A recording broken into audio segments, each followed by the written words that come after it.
As the college football season and maybe the sport as we know it to some degree hang in the balance today, what are your thoughts about where we are and where this should go? Well, I think that we're in a chaotic situation. It's an abysmal situation, and I think it's the fault of the leadership or lack thereof associated with college football and the NCAA overall. It's an absolute cesspool as far as I'm concerned. I have profound respect for the Nick Sabans, the Mr. Harbaughs of the world, obviously James Franklin and Dabo Swinney and all of these guys. But the reality is that everybody has been left to their own devices. You've got conferences acting independently. They can't come together on anything. The ACC is different than the SEC, is different than the Pac-12. The Pac-12 is looking at what the Big Ten's going to do, et cetera, et cetera. You've got all of that going on. This pandemic, hit us in January. It really percolated significantly in February before the cancellation of the seasons in March. The NBA was canceled on March 11th.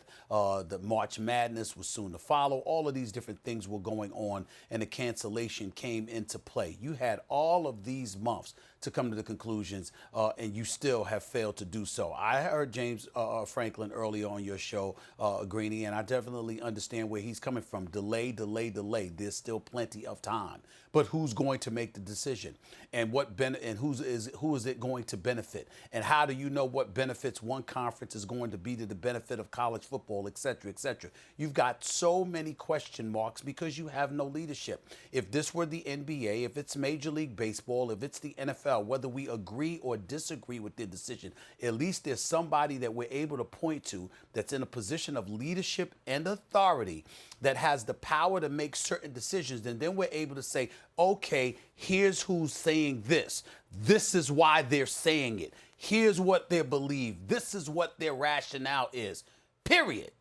In college football, you can't do that because they don't have a leader. And because you don't have a leader and you damn sure don't have a plan, how can anybody trust what you're going to do, particularly when it's involving the lives of kids who are not professionals yet, who are not being paid, who, by the way, have to consult with their parents, and even the institutions themselves are consulting with parents. How in God's name can you come to a definitive conclusion when there's no definitive voice? It makes no sense. And that is why I have taken the position that I have taken. I'm sitting there saying, go ahead with the games. But I did not anticipate that this flagrant absence of leadership would be so prevalent in August of 2020. It makes no sense whatsoever.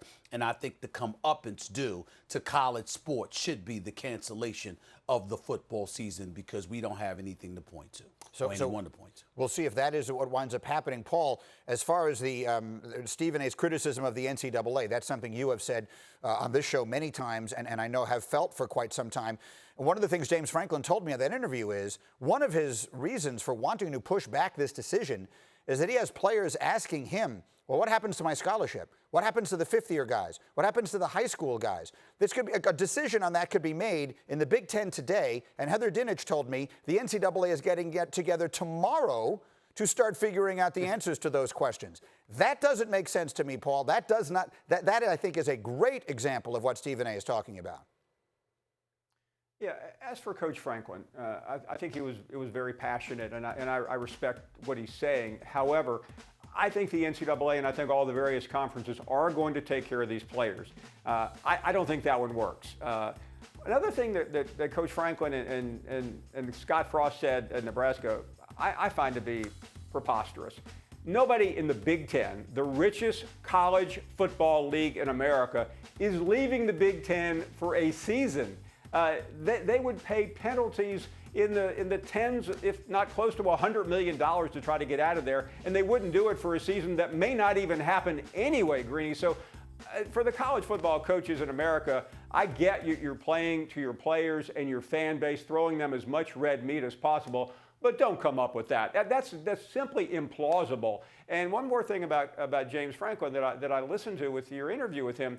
You kept asking him, well, what should we do? And he said, well, we're talking to trainers and we're talking to people and we're doing this and we're doing that. But ultimately, the medical experts are going to make this determination. And I shared with you an hour and a half ago what the commissioner of the MAC told me. He said his medical expert said you can't play. It's unequivocal. I'm hearing the same thing right now from Pac-12 medical advisors. I don't think you're going to get one medical voice on the West Coast and not get the same medical voice in the Midwest. I realize this is a virus that is novel. We don't know a lot about it, but we know enough about it that it is very dangerous to do what college football represents. Paul, I understand that there are HIPAA laws and things like that involved, but why the secrecy about what? But why can't we just know what the medical advisors are telling them? It makes sense to me that they would just tell us. Our medical advisors told us specifically this, as opposed to letting us all guess and wonder and telling us what trainers are saying.